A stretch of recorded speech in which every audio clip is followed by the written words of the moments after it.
witches, how you doing today? We're back with another video, and today I want to talk a little bit about this idea of integrating witchcraft into your daily life. And often I find this conversation sort of stems out of people saying, well, they feel very disconnected with their witchcraft practice. They're not feeling very connected to it. And like they pull it out on the full moon, they do their witchy stuff, maybe full moon Sabbats, maybe on the weekends, but then they have to sort of put it away and go back to real life. And I think if you're sort of feeling that disconnection, a lot of times it's in large part comes from compartmentalization, right? We're compartmentalizing our witchcraft and it sort of becomes what we do on those occasions, but it's not like who we are. So we're going to talk about that today, but before we get into it, for those of you who are new around here, my name is Taya. Welcome to the channel. We talk about all things witchcraft. And for those of you who are returning viewers, maybe coming in from another video, welcome back. Thank you so much for the support. It's truly appreciated. And all of you, please consider subscribing. It's a really great way to help us build the channel. All right, compartmentalization. What am I talking about? It's, I think, a pretty standard mode of operation, especially here in capitalist North America. I'm talking about the United States and Canada. Right? We talk about work-life balance. We talk about you have to like work to live, but don't live to work. And basically we are taught, we're almost like nurtured to compartmentalize our life from a very young age. Like I know for me, right? When I was young, it was like, oh, maybe I didn't get along with the kids at school, but don't worry, there's the kids at church that you can, hang out with. Oh, you don't get along with the kids at church. Oh, well, you can get along with the kids at Girl Guides or the kids who were in your skating class. But like you have these different sections of your life and they don't really overlap. And that happens especially, I think, in big cities where, I might work in the West End, but I live on the North Side and I have coworkers from all over the city and, so our community doesn't overlap. And, as our cities get bigger and bigger, our lives get more and more sort of compartmentalized. This is the workspace and the work people. These are the people who live in my cul-de-sac that I'm friends with. Those are the moms I know from school. But none of those are the same groups. And so we sort of start to compartmentalize.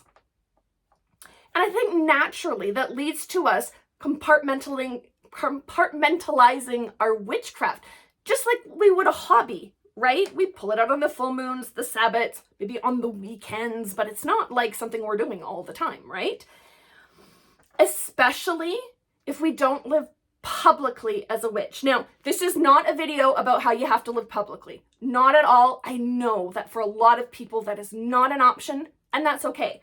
But if you are public, you wear, maybe you have like, I have a pentagram ring, or maybe you have a pentagram necklace that you wear, you're kind of maybe going to find your witchy peeps in those communities that you're a part of. But I get it. That's not for everyone. So how do we integrate our witchcraft without maybe being super public about it, right? We need to sort of maybe look at what is magical already in our lives, or maybe what could be magical with just a few tweaks. All right. What we want to do is initiate sort of a sense of witchy mindfulness in our day-to-day activities, right? And what I always say is start with what you're already doing. We don't want to add more. Like, we're all busy, right? We are all busy people. We don't need to add more into our everyday lives.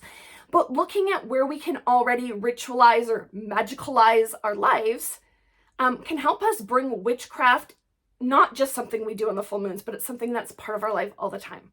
So here's some suggestions.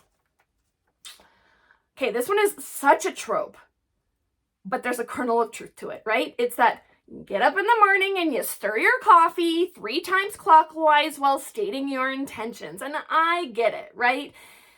Ugh, seriously.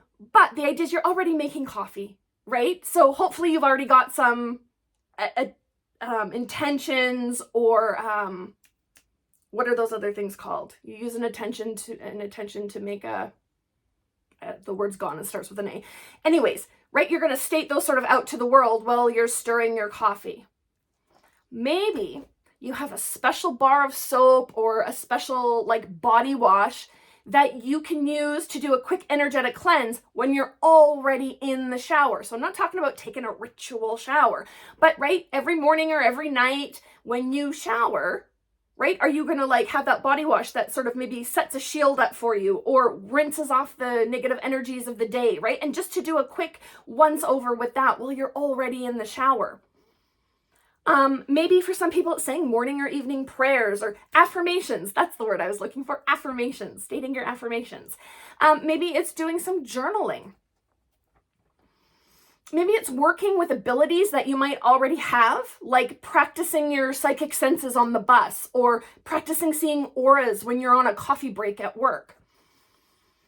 Could be learning about local plants that you see on your morning commute and sort of learning about them and, right, what conditions they like to grow under and how would you harvest them and what would you use them for in your magical practice. Maybe it's adding in sigils at work. So you could, have a sigil that's on the side of your computer just to have keep my computer well functioning.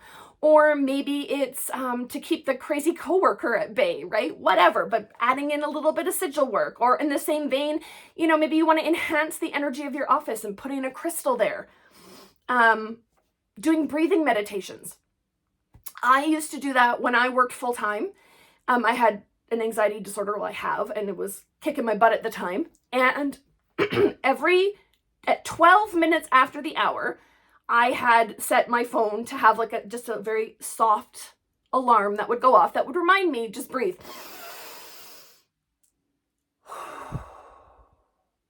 Just once every hour. So maybe you do that with some witchy mindfulness. Maybe you listen to witchcraft podcasts on your commute, right? Listen to them in your car or listen to them while you're on the bus. If you're on the bus, you could read a witchy book, right? But maybe that's too public. Listen to some podcasts. And if you have any good witchy podcast recommendations, drop them in the comments below. I'm always looking for new ones. And finally, maybe it's looking at your hobbies, things that you're also sort of compartmentalized, but how can you build your witchcraft into that, into knitting or sewing, cooking or baking, playing music or playing sports, right? How can you integrate witchcraft into there? I'll give you my big example. I'm a stay-at-home mom.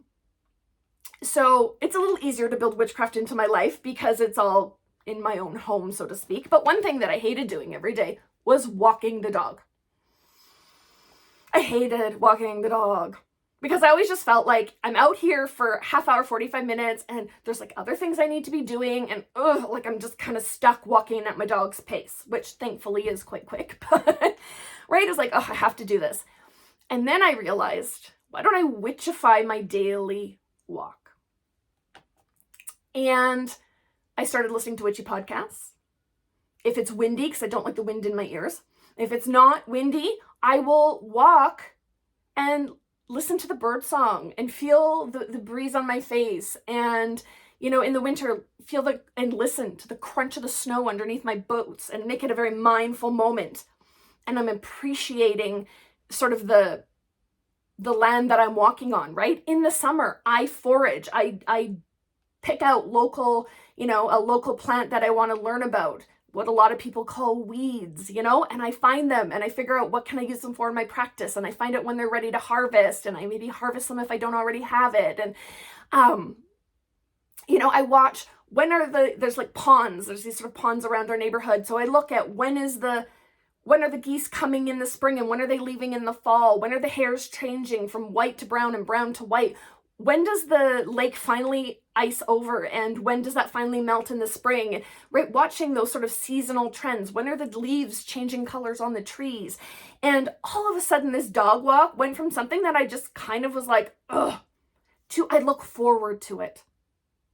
I witchified my dog walk. It was something I was already doing. But once I made it witchy, it took on a whole new meaning. The other thing that I want to caution everybody. So it's really easy to be there's all these awesome things I want to do now, right? I encourage you to look at a minimum practice. At a minimum, this is what I will do, right? So one example is on the full moons, right? It's I'm going to do this whole ritual. Well, we all get busy and we get tired.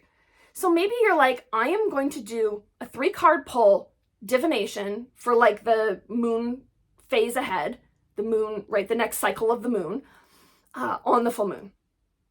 If you want to go get naked and run outside in the backyard under the moon, that is great. Go and do that. But if you're not feeling it, at the very least, just do the tarot cards, right? That's your minimum practice. You can always add more to it if you're feeling like doing more. But at a minimum, what's the thing you're going to do? And in order to facilitate that, maybe it's like, yeah, I'm going to keep my tarot journal and a tarot deck specifically for this full moon thing in my nightstand table, so that even if I'm exhausted, it's easy to just roll over, pull it out, do the 3-card spread, write it up, put it away, and be done, right? So look at how you can sort of facilitate this stuff into your life. Don't make it something where you have to go like way out of your way to do. So anyways, if you are feeling disconnected in your witchcraft practice, maybe you want to look into ritualizing what you're already doing, right? Into witchifying your daily routines and spaces and hobbies in order to sort of integrate that witchcraft into your everyday life. So it's not just something you do on the full moons, it's something that you are. And you demonstrate that throughout your day to yourself by doing these little activities, right? I hope that sort of helps with the idea of sort of integrating witchcraft into your daily life. It doesn't have to be crazy big things. It doesn't have to be outside of what you're already doing. I think there's a lot of opportunity for all of us, right? Even those of us who are maybe already like super witchy in their everyday life. I see lots of places in my life where I could, add in a little something extra that might give me the little bump that I need. So, yeah. Have you witchified your daily activities, right? Have you integrated witchcraft into your everyday? Leave us a comment. We'd love to know what you do, along with your podcast recommendations. That would be awesome. And otherwise, yeah, friends, that's our video for today. We'll catch you in the next one. Thanks so much.